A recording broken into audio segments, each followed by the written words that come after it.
Hello, everyone. Today, I have an amazing story for you. It's not just for your listening practice, but also to inspire you. The story is called The Empty Cart, and it will show you that hard work and determination can turn even the emptiest inheritance into something bigger than money.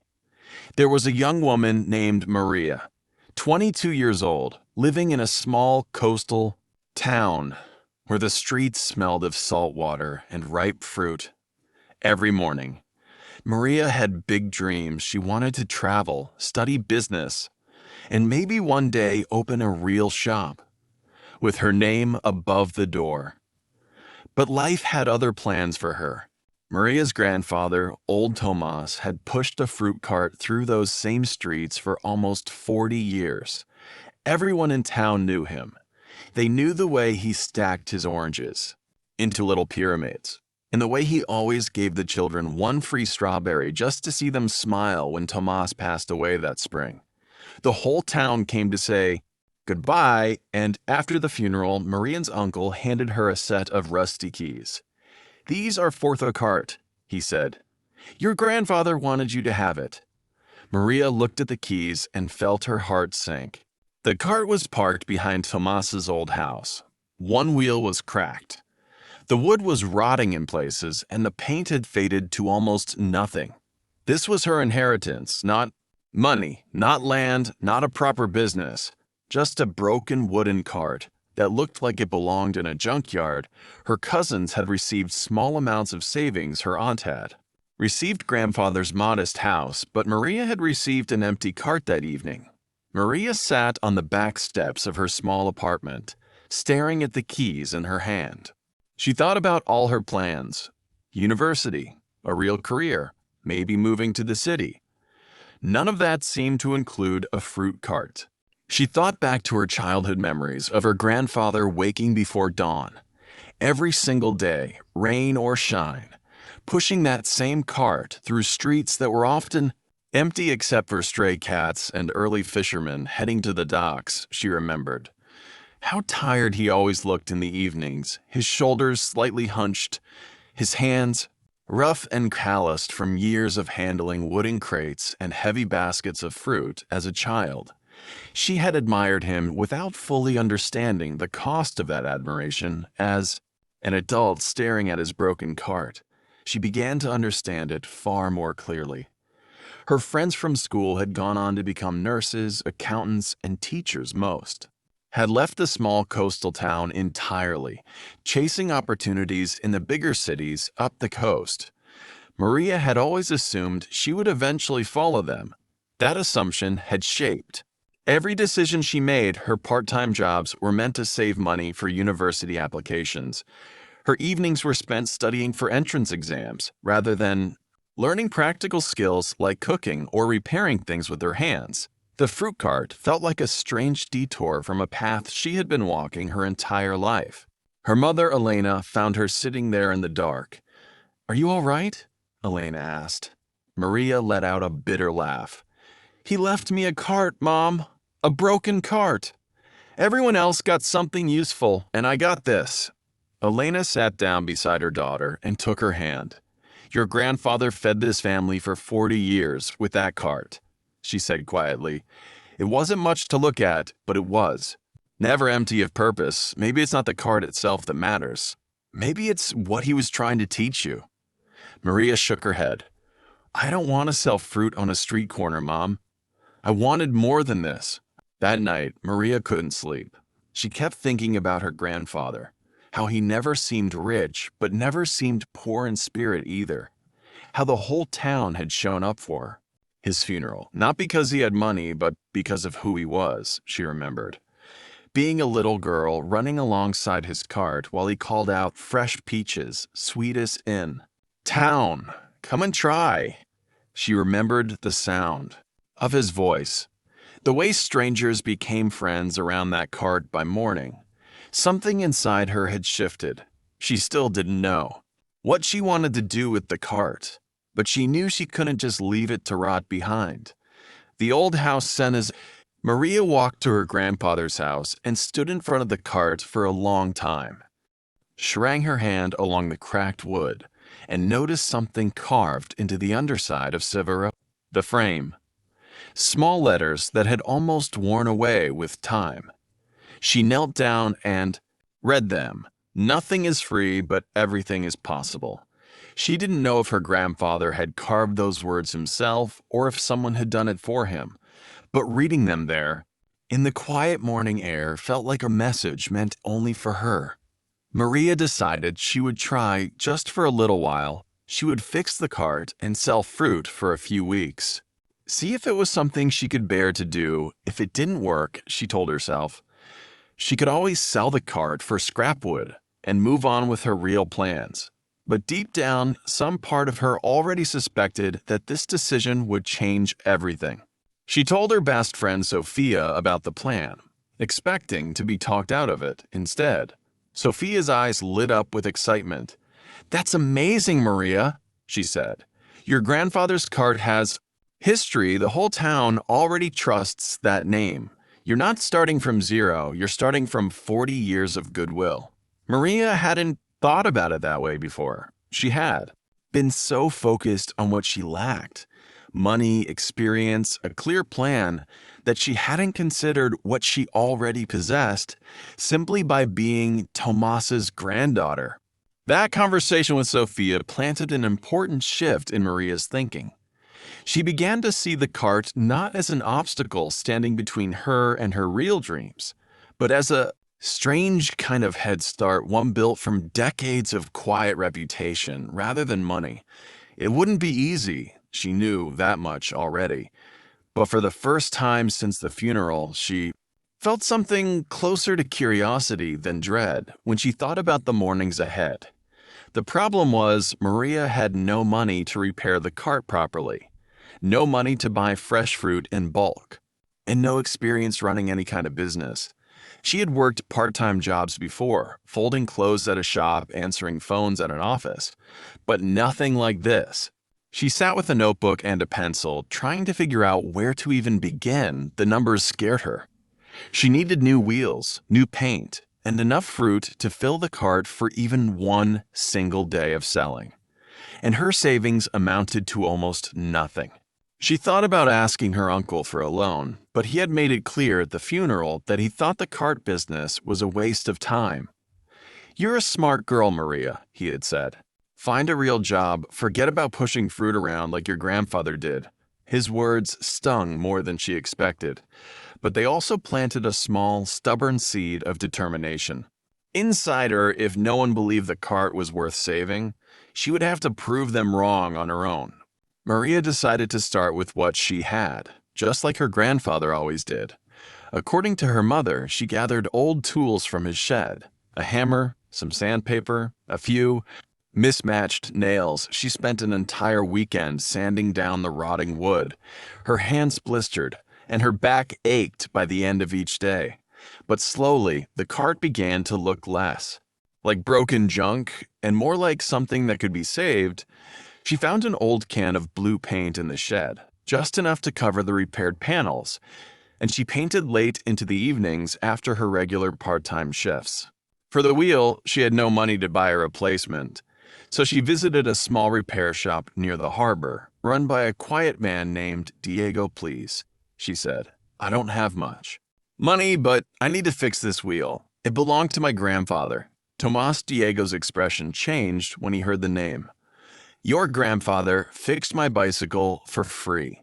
When I was 10 years old," he told her, he said, "Pay me back when you can." I never did. He passed away before I saved enough. Diego looked at the cracked wheel, then back at Maria.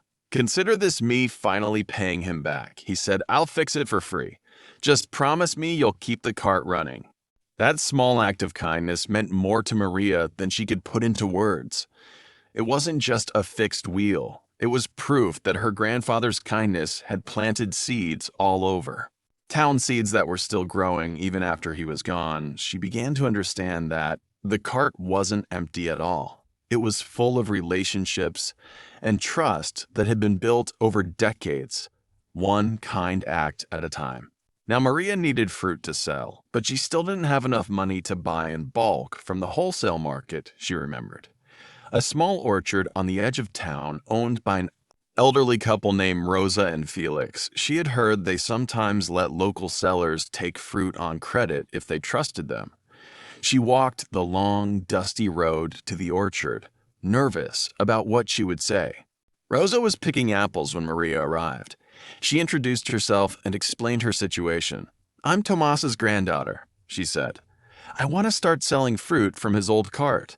But I don't have money to buy fruit up front. Could you trust me for 1 week? I will sell what? Pay you back, and keep only a small profit for myself." Rosa studied her carefully, and "Why should I trust a young woman I've never done business with before?" she asked. Maria answered honestly, "Because I don't have anything else to offer you except my word and my determination to make this work." Rosa exchanged a glance with her husband Felix, who had been listening quietly from a nearby tree. "Your grandfather used to bring us bread when we were sick one winter," Felix said. "We never forgot that kindness." Rosa nodded slowly.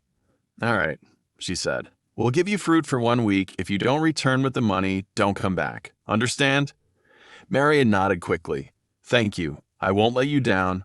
Before she left the orchard that day, Felix called out to her one more piece of advice. He said. Maria turned back, curious. "Never sell fruit you wouldn't buy yourself," he told her. People can tell the difference between someone who cares about quality and someone who just wants their money. It was a simple piece of advice, but Maria carried it with her. Every single morning afterward, carefully inspecting each piece of fruit before loading it onto the cart, rejecting anything bruised or overripe, even when it meant a smaller selection, for the day. Walking home that afternoon with empty hands but a full heart, Maria allowed herself to imagine for the first time what success might actually look like. Not a university degree or a job in some distant city, but something rooted right here in the streets she had grown up walking. It was a smaller dream than the ones she had always imagined for herself, but strangely it felt heavier, more real somehow, as though it had been waiting patiently for her the entire time. That first morning, Maria loaded the newly repaired cart with peaches, plums, and apples from Rosa and Felix's orchard. Her hands trembled slightly as she pushed the cart toward the town square. This was nothing like folding clothes in an air-conditioned shop. This was standing in the open sun, calling out to strangers, hoping someone would care enough to stop. At first, people walked past without even glancing at her cart. A few older residents recognized it and slowed down. "Isn't that Tomas's cart?" one woman asked. "Didn't he pass away recently? Who's this girl?" Maria felt her cheeks burn with embarrassment, but she remembered her grandfather's habit of offering a free taste to hesitant customers. She began cutting small pieces of peach and offering them with a smile. "Fresh peaches from Rosa and Felix's orchard. Would you like to try one?" Slowly, curious customers began to stop. The fruit was sweet and fresh, and word spread quickly through the small crowded street. By midday, she had sold nearly half of what she brought. By the end of the day, the cart was almost empty. She counted her earnings with her profit shaking hands. Enough to pay Rosa and Felix back in full and keep a small profit for herself. That evening, she walked to the orchard and handed over the money. Rosa smiled and said, "You kept your word, just like your grandfather.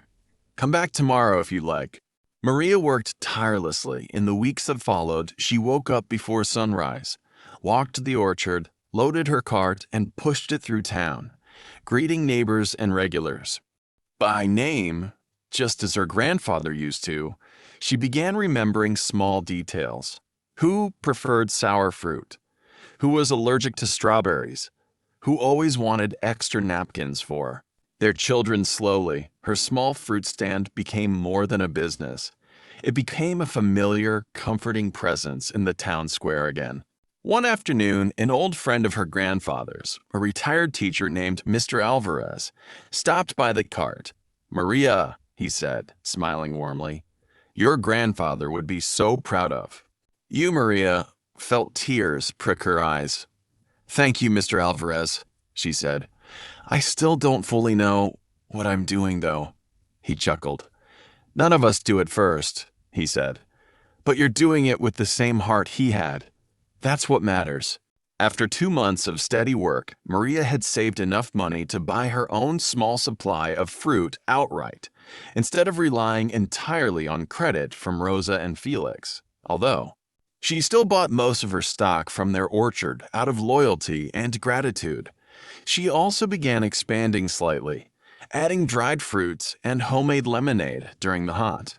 Summer afternoons, her little corner of the town square became known simply as Maria's Cart. One day, a regular customer, a young mother named Carmen, made a suggestion. Maria. She said, "You're so good at choosing fruit and talking to people. Have you thought about adding baked goods too? Maybe some banana bread or fruit tarts you could make more?" From each customer, this idea excited Maria, but it also frightened her. She had never baked seriously in her life. She barely knew how to make simple desserts, let alone something worth selling, but she remembered the words carved into the bottom of the cart. Nothing is free, but everything is possible. If she wanted to grow, she would have to take a risk and learn something entirely new. Maria decided to teach herself to bake. She borrowed cookbooks from the small town library and watched tutorial videos whenever she had access to internet at the local cafe. Her first attempts were disasters. Her banana bread came out either burnt on the outside or raw in the middle. Her fruit tarts collapsed before she could even get them out of the pan. She spent entire nights after closing the cart practicing in her small kitchen, flour dusted across every surface. Her mother, Elena, would often find her still awake at midnight, staring at a ruined tray of pastries. "You don't have to do this tonight," Elena said gently. "You've already worked since before sunrise." Maria shook her head. "If I stop now, I'll never learn," she replied. "I need to understand why it keeps failing before I can sleep." Elena smiled a tired but proud smile and sat down beside her daughter, helping her clean flour off the counter without complaint. Maria began keeping a small notebook specifically for her baking experiments. She wrote down every mistake. The oven ran too hot on the left side. The dough needed more time to rest. Sugar had to be measured more carefully than she assumed. Slowly, the notebook filled with observations, crossed out steps, and small victories circled in pencil. She realized that baking, unlike selling fruit, rewarded patience and precision rather than charm and conversation. It was a different kind of skill entirely, and she had to rebuild her confidence from nothing. There were nights when she questioned whether the extra effort was even worth it. Selling fruit alone had been steady and predictable by comparison.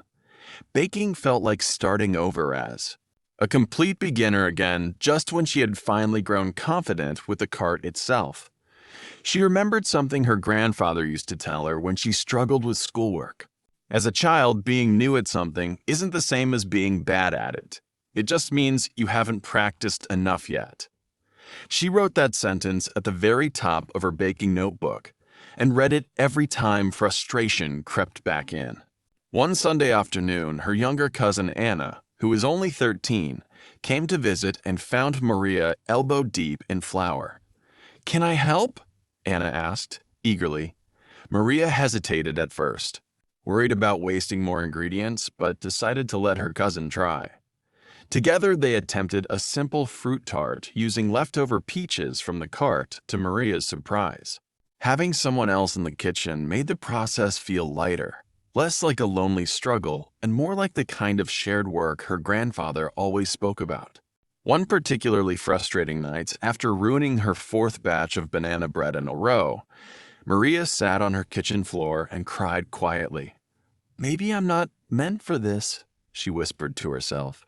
"Maybe I should just stick to selling fruit and forget this baking idea."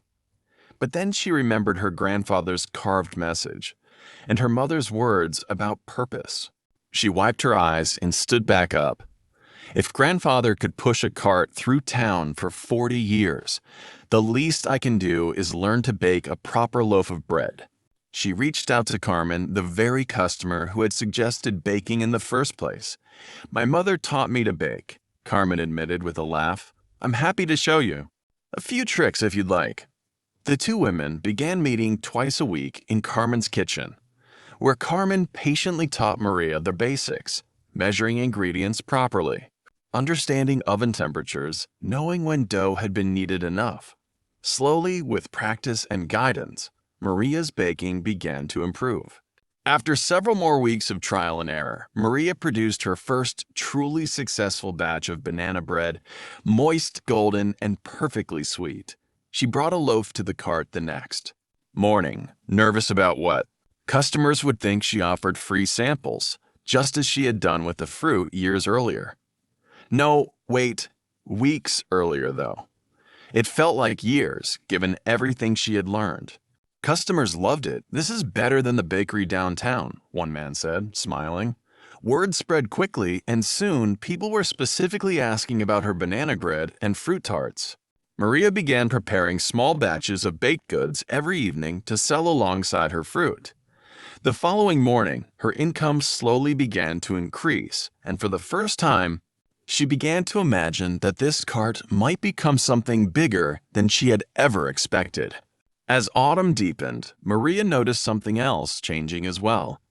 She was no longer thinking about university or the city the way she used to when she caught herself. Daydreaming during quiet afternoons at the cart, she found herself imagining new fruit combinations or picturing a proper awning to keep customers dry during sudden rain.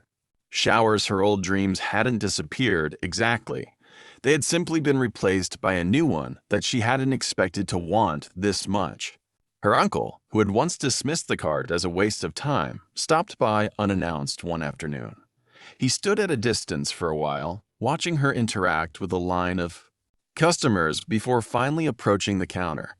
"I owe you an apology," he said quietly. "I thought you were making a mistake staying here instead of chasing something bigger in the city." Maria wiped her hands on her apron and looked at him steadily. "This is the bigger thing, Uncle," she said. "I just didn't realize it yet when you handed me those keys." He nodded slowly. "Your grandfather would say the same thing. He never once called this small work. But success rarely comes without challenges." One autumn morning, a large, modern supermarket opened at the edge of the town.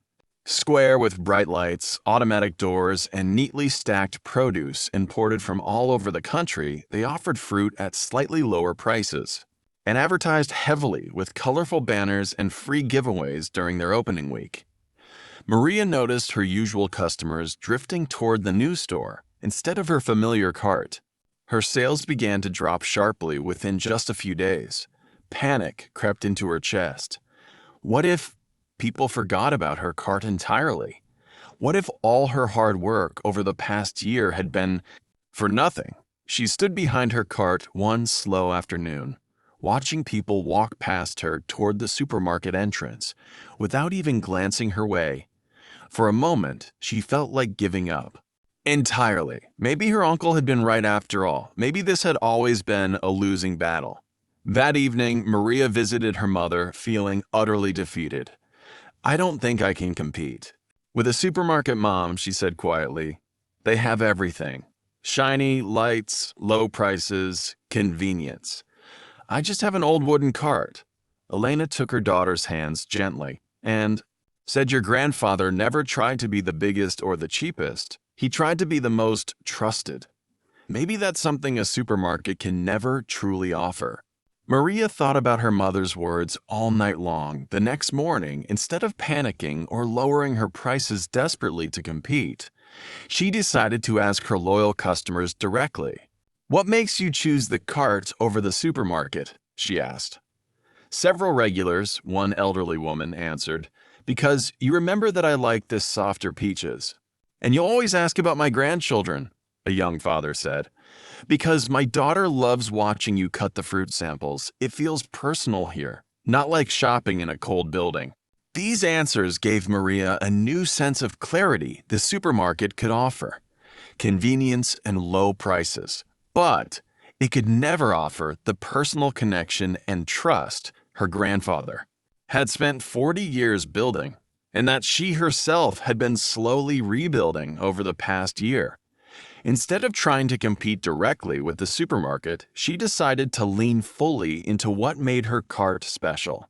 She spent an entire evening writing lists, comparing what the supermarket could never replicate. She wrote down things like knowing a customer's name, remembering that someone's father was recovering from surgery, noticing when a regular hadn't visited in a while, and asking if everything was all right. These small human details felt insignificant on their own. But together they formed something a large chain store with rotating staff could never truly imitate. She realized her advantage wasn't in fighting a battle of prices and convenience, but in offering something increasingly rare: genuine human connection. She also began paying closer attention to what the supermarket was doing well. Rather than resenting it entirely, she noticed they kept their produce displayed neatly and labeled. Clearly, so she began doing the same with small handwritten signs for her own cart naming the orchard, each fruit came from, and even the approximate day it had been picked. Customers seemed to appreciate knowing exactly where their food originated. Something the supermarket, with it, anonymous crates could never fully offer. She began learning her customers' names and remembering small details about them. She started a loyalty system, giving a free piece of fruits after every 10 purchases. She also wrote thank you notes for regular customers and delivered small orders to elderly residents who could not easily walk to the town square. Slowly, her customers began returning. They said the supermarket was convenient, but it lacked the warmth and personal care they had found at Maria's cart. "People don't just want fruit," Mr. Alvarez told her. "They want to feel seen and cared for. You're doing exactly what your grandfather did." Within a few months, Maria's business had recovered and become stronger than before. She added homemade jam using surplus fruit that would otherwise be wasted.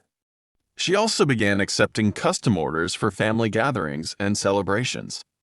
Then a new challenge appeared. A young man named Raphael moved to town and started his own fruit cart. He noticed Maria's success and set up nearby, selling similar fruit at slightly cheaper prices. He also used loud sales calls to attract customers. Maria felt the same fear she had experienced when the supermarket opened, but this time it felt different. Raphael wasn't a huge company. He was another person trying to build the same kind of life she was building. At first, they completely avoided each other. Some customers began buying from whichever cart was closer. Maria noticed her sales falling again. She wanted to lower her prices or speak badly about Raphael's fruit, but she stopped herself. She remembered that her grandfather had always treated competitors with kindness. One hot afternoon, Raphael's cartwheel became stuck in a pothole. His fruit spilled across the dusty street. People watched without helping. Maria immediately walked over and began gathering the fruit. "Why are you helping me?" Raphael asked. "Because that's what people do around here," Maria replied, "even if we're competitors." That simple act of kindness completely changed their relationship. Over the following weeks, Maria and Raphael began talking more often. They shared information about suppliers and warned each other about bad weather. Raphael eventually admitted that he had moved to town after losing his job. "I thought I had to beat you to survive here," he said. Maria shook her head. "There's enough sunshine in this square for both of us to grow." Raphael then suggested working different parts of the day instead of competing directly. Maria agreed, and the arrangement worked surprisingly well. Instead of two struggling carts fighting for the same customers, Maria and Raphael became two successful stands. Together, they made the town square feel more active and welcoming than it had in years. With her earnings growing, Maria decided to build a small covered stand where her cart had once stood. It wasn't as large as the supermarket, but it protected her from rain and sun and gave her enough room for fruit and baked goods. She named the stand Tomas's Corner in honor of her grandfather. On opening day, Many longtime customers came to celebrate. Diego, who had once fixed her cart for free, also came to see it. "This is beautiful," he told Maria. "Your grandfather would be proud." Rosa and Felix also came from their orchard. Felix looked around the newsstand and smiled. "You built all this from one broken cart," he said. "You gave me the fruit to start," Maria replied. "None of this would have happened without your trust." Rosa squeezed Maria's hand. "Trust is the first ingredient in everything worth building," she said. That evening, Maria sat alone behind her new counter, looking across the quiet town square. The stand smelled of fresh paint and ripe peaches. Maria remembered sitting on her back steps months earlier, wondering if her grandfather had left her anything valuable. Now she understood that he had left her something much greater than money. But another challenge was coming. One stormy night, Maria received a frightening call from a neighbor. "There's been a fire near the town square. Come quickly!" Maria rushed through the rain toward Tomas's corner. Thick smoke filled the night sky. When Maria arrived, flames were destroying the wooden stand. After firefighters controlled the fire, Maria saw that the counter was burned, the oven was destroyed, and many supplies were ruined. Maria stood in the rain, staring at everything she had built. The next morning, the whole town knew about the fire. Some people felt sorry for her, while others wondered if this was simply too much for one young woman to overcome. Maria felt despair returning. Then she remembered the words her grandfather had carved into the old cart. "Nothing is free, but everything is possible." Double quotes. She thought about all the difficulties he had survived during his 40 years of work. Maria calculated the damage. Rebuilding the entire stand would cost more money than she had saved. Fear almost overwhelmed her, but she remembered the broken cart, the supermarket, and all the other obstacles she had already overcome. Her mother, Elena, arrived that morning. She hugged Maria and stood beside her in silence. Finally, Elena said, "We rebuilt after your grandfather passed, and we'll rebuild after this, too. This family doesn't stay broken for long." Maria visited Rosa and Felix at their orchard. "I don't know what to do," she admitted. "Everything is damaged, and I don't have enough money to rebuild." Rosa held her hand, asked for help, accept help, and never stop believing in what you're building. Maria decided not to wait for someone to save her. She cleared the damaged area and returned to her original cart, which had survived the fire because it was parked farther away. She told her customers that she would continue selling fruit while rebuilding. The town's response amazed her. Customers brought wood, tools, and supplies. Others helped clean the damaged area. A local carpenter even offered his work for free because Maria had once helped his sick mother during a difficult winter. Diego returned to help rebuild the counter. Ana, Maria's young cousin, came after school every afternoon to sweep ash and sort supplies. "I want to help properly this time," she said. Maria hugged her and gave her work to do. Carmen, the customer who had encouraged Maria to start baking, brought her children to help. She explained to them that this was what a real community looked like. Even people Maria barely knew stopped to offer their help. A teenager gave up his weekend to help with the new wooden structure. An elderly man sent his grandson with a jar of saved coins for Tomas's corner. Maria realized that her grandfather's years of kindness had created an invisible savings account throughout the town. Raphael arrived the morning after the fire with his cart full of extra fruit. "Take whatever you need," he told Maria. "I'll replace it later." Maria was deeply touched. "I thought we were competitors," she said. Raphael smiled. "We stopped being competitors when my wheel got stuck in that pothole. We've been neighbors ever since." For nearly 2 weeks, he shared part of his daily earnings with Maria while she rebuilt. Raphael called the money a loan, but later refused to take most of it back. You gave me a place in this square when you could have pushed me away, he said.